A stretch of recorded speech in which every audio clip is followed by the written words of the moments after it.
Hello दोस्तों, स्वागत है आपका हमारे यूट्यूब चैनल कैन पॉइंट पर।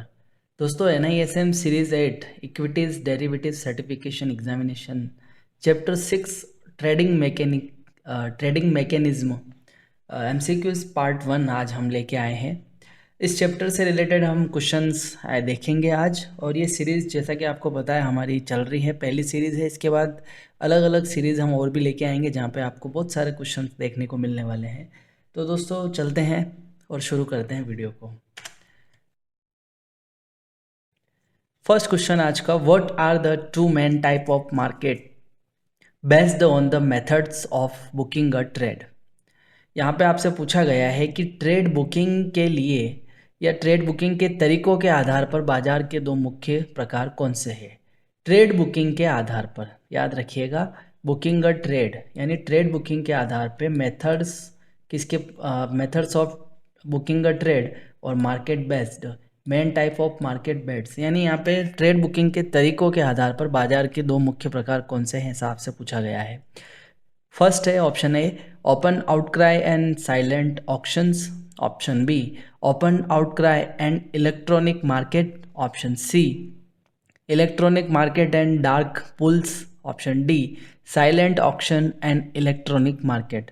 तो दोस्तों इसका सही उत्तर होगा option number B, open outcry and electronic market. चलते हैं हमारे दूसरे क्वेश्चन की तरफ।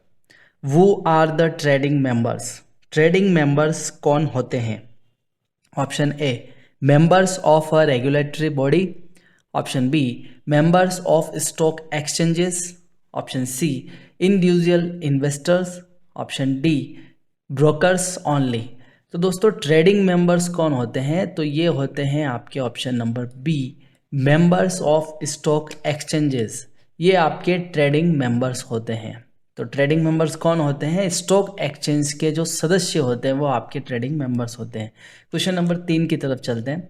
What is a trading cum clearing member, TCM। यहाँ पे आपसे पूछा गया है कि ट्रेडिंग कम क्लियरिंग मेंबर क्या है, TCM क्या है। Option A, a clearing member वो only clears trades for other. एक क्लियरिंग मेंबर जो केवल दूसरों के लिए ट्रेड क्लियर करता है। Option B, a trading member वो clears only their own trades. एक ट्रेडिंग मेंबर जो केवल अपने खुद के ट्रेड क्लियर करता है। Option C, a clearing member वो is also a trading member. एक क्लियरिंग मेंबर जो साथ ही एक ट्रेडिंग मेंबर भी है। और ऑप्शन नंबर डी, अ ट्रेडिंग मेंबर वो कैनॉट क्लियर ट्रेड्स। तो ये तो इसका हो नहीं सकता दोस्तों कि एक ऐसा ट्रेडिंग मेंबर जो ट्रेड क्लियर नहीं कर सकता है, और आपसे पूछा ही TCM के लिए गया है। तो दोस्तों इसका सही उत्तर होता है option number C, a clearing member वो is also a trading member. एक क्लियरिंग मेंबर जो साथ ही एक ट्रेडिंग मेंबर भी है उसे हम कहते हैं TCM, trading cum clearing member. एक ऐसा क्लियरिंग मेंबर जो क्या है, साथ का साथ एक ट्रेडिंग मेंबर भी है। चलते हैं क्वेश्चन नंबर 4 की तरफ।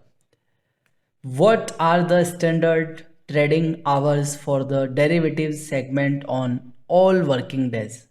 यहाँ पे आपसे पूछा गया है कि डेरिवेटिव सेगमेंट के लिए जो ट्रेडिंग घंटे हैं या फिर जो डेली मतलब जितने दिन ट्रेडिंग होती है उनमें जो कार्य दिवस है, एक तरीके से वर्किंग जो आवर्स है वो क्या है, ट्रेडिंग आवर्स क्या है वर्किंग डे में। तो ऑप्शन ए क्या है, 9 AM to 4 PM, 9:15 AM to 3:30 PM, 10 AM to 5 PM, 9:30 to 3 PM। तो दोस्तों आपको पता होगा, आप अगर ट्रेडिंग करते हैं तो थोड़ा बहुत भी अगर आपको पता है मार्केट के बारे में, तो मार्केट जो है वो सुबह 9:15 से जो है वो खुल जाता है और 3:30 बजे बंद होता है, यानी इसका ऑप्शन बी इसका सही उत्तर होगा। क्वेश्चन नंबर 5 की तरफ चलते हैं दोस्तों। Which form must a trading member complete as part of compliance activities. दोस्तों आपसे पूछा गया है कि ट्रेडिंग मेंबर को अनुपालन गतिविधियों के हिस्से के रूप में कौन सा फॉर्म भरना होता है। Option A, client satisfaction form. Client satisfaction मतलब एक तरीके से संतुष्टि देने वाला फॉर्म।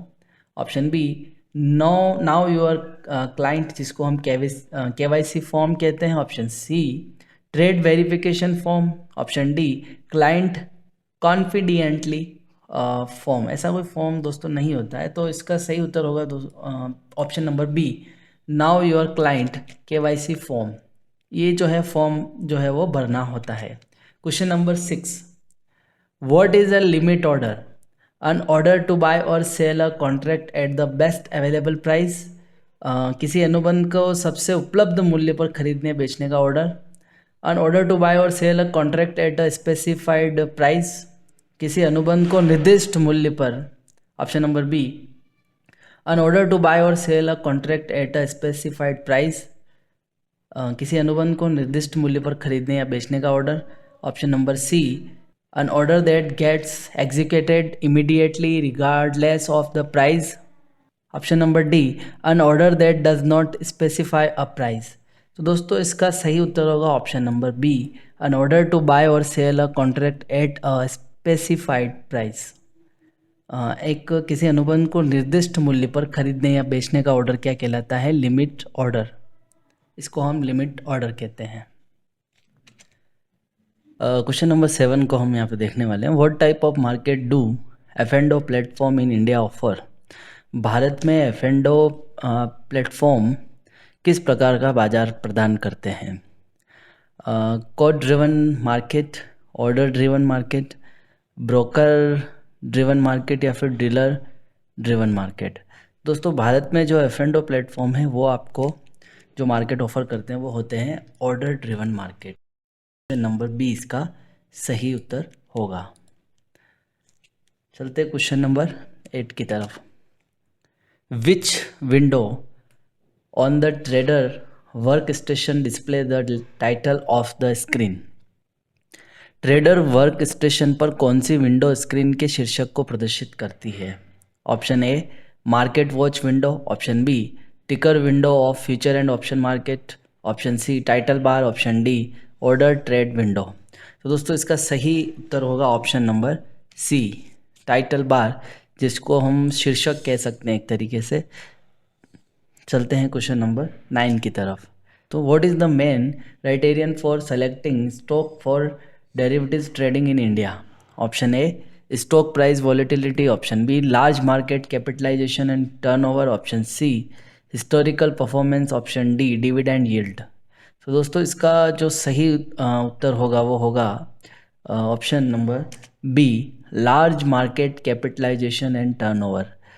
भारत में डेरिवेटिव्स ट्रेडिंग के लिए स्टॉक के चयन का मुख्य मापदंड जो होता है वो होता है large market capitalisation and turnover.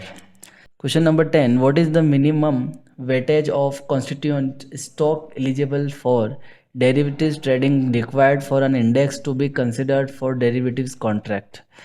Derivatives contract के लिए एक इंडेक्स को मान्यता प्राप्त करने के लिए अनिवार्य स्टॉक का न्यूनतम वेटेज कितना होना चाहिए? Option A 50%, option B 60%, option C 17%, option D 80%। तो दोस्तों इसका सही उत्तर होगा option number D 80%। Question number 11 की तरफ चलते हैं। What is the primary objective behind adjustment for corporate action in stock options? Stock options में कॉरपोरेट एक्शंस के लिए समायोजन का मुख्य उद्देश्य क्या है? Option A to maximise the profit of market participant, option B to maintain the relative status of positions like in the money, at the money and out of the money, option C to force closure of open position, option D to minimise the impact of market fluctuations. तो दोस्तों ये आपसे पूछ रहा है कि stock option में corporate actions के लिए समायोजन का मुख्य उद्देश्य क्या है? ऑप्शन नंबर बी इसका सही उत्तर होगा इन the money, at the money और आउट ऑफ द मनी जैसी स्थितियों की सापेक्ष स्थिति बनाए रखना, रिलेटिव स्टेटस जो है इसका वो बनाए रखना, इसका मेन जो है वो उद्देश्य होगा। Question number 12, when are adjustment to the strike price of option contract typically made for dividends? Dividend के लिए ऑप्शन अनुबंधों की स्ट्राइक कीमतों में आमतौर पर कब समायोजन किया जाता है? Option A for any declared dividend, option B only for dividend about 1% of the market value, option C only for extraordinary dividend about 2% of the market value, option D only for dividend below 2% of the market value। तो इसका सही उत्तर होगा option number C, only for extraordinary dividend about 2% of the market value, केवल असाधारण dividend के लिए जो बाजार मूल्य का 2% से अधिक हो। तो ये इसका सही उत्तर होगा। Question number 13, what determines the last cum date for contract in the underlying stock affected by a merger or demerger. विलय या फिर विभाजन, मर्जर मतलब और डीमर्जर आपको पता होगा। मर्जर मतलब जो है विलय होता है किसी भी दो कंपनियों का आपस में, और डीमर्जर मतलब विभाजन होता है। तो विलय और विभाजन से प्रभावित किसी अंतर्निहित स्टॉक में अनुबंधों के लिए अंतिम जो है वो तिथि को निर्धारित करता है। Option A record date announced by the company, company द्वारा रिकॉर्ड तिथि की घोषणा। Option B exchange clearing corporation decision, exchange clearing corporation का निर्णय। Option C AGM resolutions, AGM जो है वो रिसोल्यूशंस करती है। Option D market regulator notification, बाजार नियामक की सूचना। तो दोस्तों इसका सही उत्तर होगा option number B exchange clearing corporation decision. Exchange clearing corporation का जो निर्णय है वो ये निर्धारित करता है। चलते हैं question number 14, what are the three broad categories of trading cost in the equity derivatives market? Option A brokerage, service charge and taxes. Option B user charges, statutory charges and impact cost. Option C transaction fees, government taxes and stamp duties. Option D commission, exchange fees and regulatory charges. तो दोस्तों equity derivatives जो market होता है आपका, equities and derivatives market, उसमें जो है ये जो ट्रेडिंग कॉस्ट होती है, ट्रेडिंग कॉस्ट जो हैं इनकी तीन व्यापक श्रेणियां कौन सी है ये आपसे पूछा है। तो इनकी जो तीन व्यापक श्रेणियां हैं वो होगी आपके यूज़र चार्जेस, स्टैट्यूटरी चार्जेस यानी सांविधानिक शुल्क, और इम्पैक्ट कॉस्ट यानी आपके ये जो होता है वो एक तरीके से प्रभाव लागत कह सकते हैं इसको। तो ये जो होती है वो तीन लागतें होती है। तो बी इसका सही उत्तर होगा। Question number 14, what are the bid ask spread and impact cost primarily caused by in the market. तो ये आपसे पूछ रहा है कि बाजार में बिड आस्क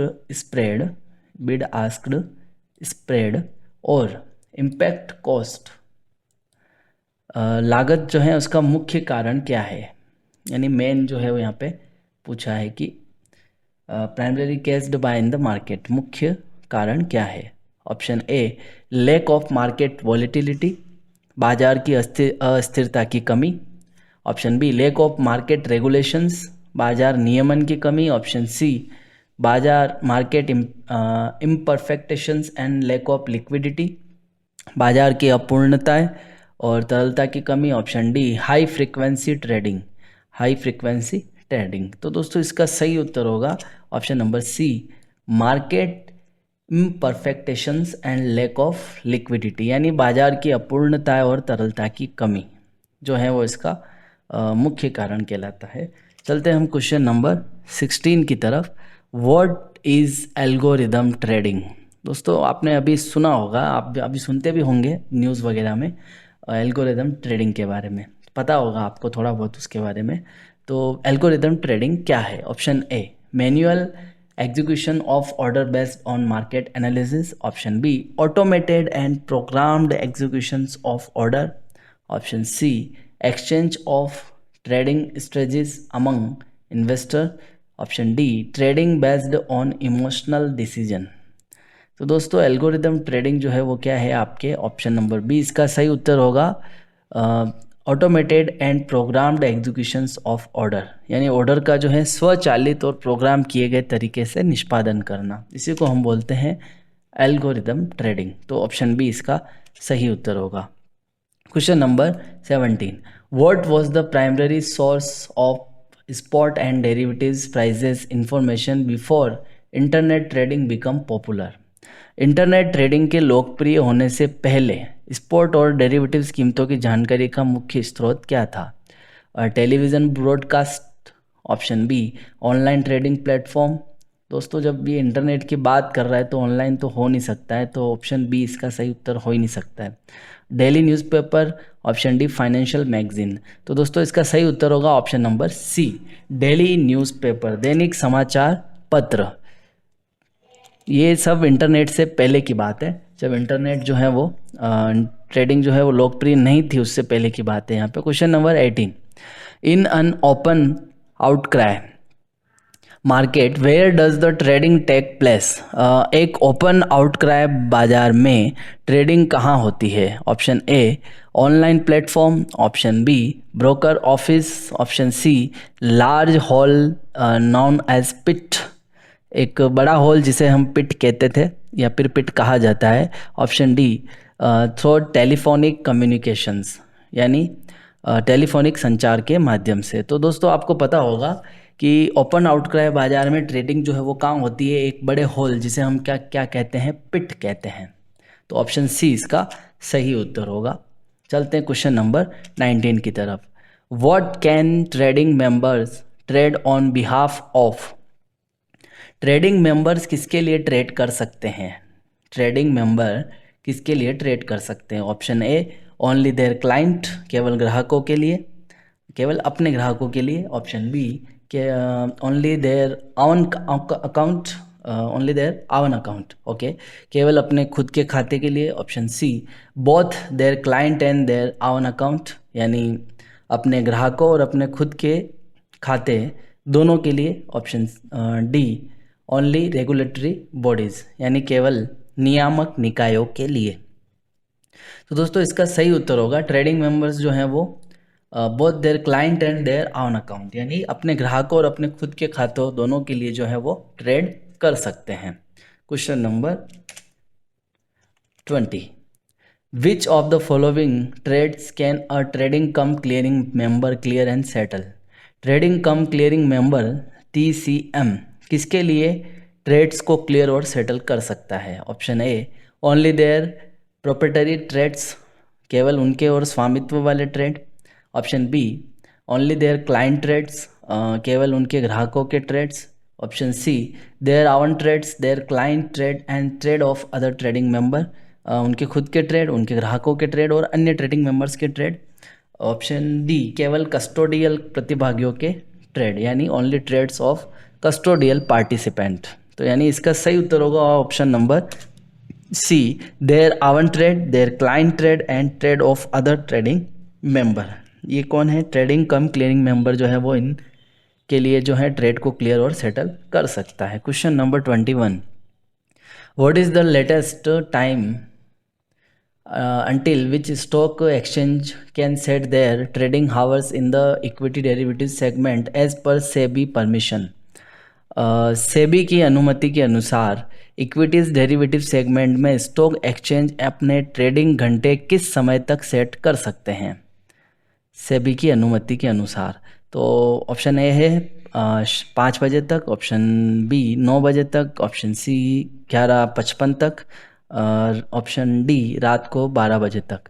तो इसका सही उत्तर होगा ऑप्शन नंबर सी 11:55 तक, रात की 11:55 तक जो है वो अपने ट्रेडिंग घंटे सेट कर सकते हैं। चलते हैं question number 22, what is a trading member responsible for regarding client fund? Client fund के संबंध में ट्रेडिंग मेंबर्स की क्या जिम्मेदारी है? क्लाइंट फंड के संबंध में ट्रेडिंग मेंबर की जिम्मेदारी क्या होगी? Option A mixing client fund with their आवन, यानी क्लाइंट फंड्स को अपने फंड्स के साथ मिलाना। Option B maintaining separate client bank account for segregation of client money. Option C investing client fund in the stock market. Option D using client fund for margin trading, यानी margin trading के लिए client fund का उपयोग। तो दोस्तों इसका सही उत्तर जो होगा वो ऑप्शन नंबर बी होगा, maintaining separate client bank account for segregation of client money, यानी क्लाइंट के पैसे की अलगाव के लिए अलग क्लाइंट बैंक खाते बनाए रखना, ये इसका सही उत्तर होगा। Question number 23, which type of order will only execute at a specified limit price और बेटर। किस प्रकार का ऑर्डर जो है केवल एक निर्दिष्ट सीमा मूल्य पर या उससे बेहतर मूल्य पर निष्पादित होगा।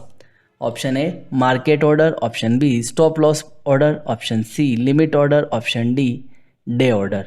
तो दोस्तों इसका सही उत्तर होगा option number C limit order. तो दोस्तों लिमिट ऑर्डर जो है केवल एक निर्दिष्ट सीमा मूल्य पर और उससे बेहतर मूल्य पर निष्पादित होता है। Question number 24, on what basis are order matched in an order driven market. एक ऑर्डर ड्रिवन बाजार में ऑर्डर्स का मिलान किस आधार पर किया जाता है। एक ऑर्डर ड्रिवन बाजार में ऑर्डर्स का मिलान किस आधार पर किया जाता है। Option A volume priority, option B time priority only, option C price time priority, option D broker priority. तो दोस्तों इसका सही उत्तर होगा option number C price time priority. चलते क्वेश्चन नंबर 25 की तरफ। What is the purpose of the ticker window of the underlying capital market on the trader work station. Trader work station पर अंतर्निहित कैपिटल बाजार की टिकर विंडो का उद्देश्य क्या है। Option A to display system message, system जो मैसेज है उनको प्रदर्शित करना, option B to show the tool bar को दिखाना, ऑप्शन सी अंतर्निहित यानी underlying capital market, to display real time prices of the underlying capital market यानी अंतर्निहित कैपिटल बाजार की वास्तविक समय की कीमतें प्रदर्शित करना, option D to place order यानी ऑर्डर देना। तो दोस्तों इसका सही उत्तर होगा option number C to display real time prices of the underlying capital market यानी अंतर्निहित कैपिटल बाजार की वास्तविक समय की कीमतें प्रदर्शित करना, इसका सही उत्तर होगा। What is the maximum weightage allowed for a single ineligible. Question number 27, what is the maximum weightage allowed for a single ineligible stock in an index. एक इंडेक्स में एक एकल अयोग्य स्टॉक के लिए अधिकतम वेटेज कितना हो सकता है। Option A 2%, option B 3%, option C 4% और ऑप्शन डी 5%। तो इसका सही उत्तर होगा option number 5%। Option number D जो है वो इसका सही उत्तर होगा 5%। Question number 28, when are adjustment for corporate action typically carried out। Corporate action के लिए सामान्यतः समायोजन कब किया जाता है। Option A on the day of corporate action, option B after the last trading day on a cum basis in the underlying cash market, option C before the announcement of the corporate action, option D on the ex date of the corporate action. यानी corporate action के लिए सामान्यतः समायोजन कब किया जाता है, तो वो ऑप्शन नंबर बी इसका सही होगा कि after the last trading day on a cum basis in the underlying cash market यानी अंतर्निहित कैश बाजार में कम बेसिस के आधार पर अंतिम ट्रेडिंग दिन के बाद। तो चलते हैं क्वेश्चन नंबर 29 की तरफ। How is an extra ordinary dividend defined in the context of strike price adjustment. Option A यानी आपसे प्रश्न क्या पूछा गया है कि स्ट्राइक मूल्य समायोजन के संदर्भ में असाधारण डिविडेंड को कैसे परिभाषित किया जाता है। Option A any dividend declared by the company द्वारा घोषित कोई भी dividend, option B dividend declared above 1% of the market value बाजार मूल्य का 1% से अधिक घोषित dividend, option C dividend declared about 2% of the market value यानी बाजार मूल्य का 2% से अधिक घोषित dividend, option D dividend declare below 2% of the market value बाजार मूल्य का 2% से कम घोषित डिविडेंड। तो इसका सही उत्तर होगा ऑप्शन नंबर सी बाजार मूल्य का 2% से अधिक घोषित डिविडेंड यानी dividend declare about 2% of the market value. चलते क्वेश्चन नंबर 30 की तरफ 30 की तरफ। What happened to future and option contract on the underlying stock after the announcement of the record date for merger or demerger? यानी विलय और विभाजन के लिए रिकॉर्ड तिथि की घोषणा के बाद अंतर्निहित स्टॉक पर फ्यूचर और ऑप्शन अनुबंधों का क्या होता है? Option A, they continue without any change. Option B, only new contract are introduced. Option C, no fresh contract are introduced. Option D, they are adjusted for the merger demerger ratio. तो दोस्तों आपको पता होगा कि जब merger और D merger होता है तो रिकॉर्ड तिथि की जब घोषणा हो जाती है तो उसके बाद जो भी स्टॉक होता है उसके फीचर्स और ऑप्शंस जो होते हैं वो आपके जो नए अनुबंध होते हैं वो पेश नहीं किए जाते. जो अभी चल रहे हैं वो आपके चलते रहेंगे, लेकिन जो नए फ्रेश कॉन्ट्रैक्ट होते हैं वो जो है वो इंट्रोड्यूस नहीं होते हैं. ये आपको हमेशा ध्यान रखना है. सी इसका जो है वो सही उत्तर होगा. No fresh contract are introduced. तो दोस्तों ये हमारा चैप्टर 6 ट्रेडिंग मैकेनिज्म, और यहाँ पर हम जो सीरीज़ लेके आए हैं पहली सीरीज़, वहाँ पे आपका ये MCQ पार्ट 1 है.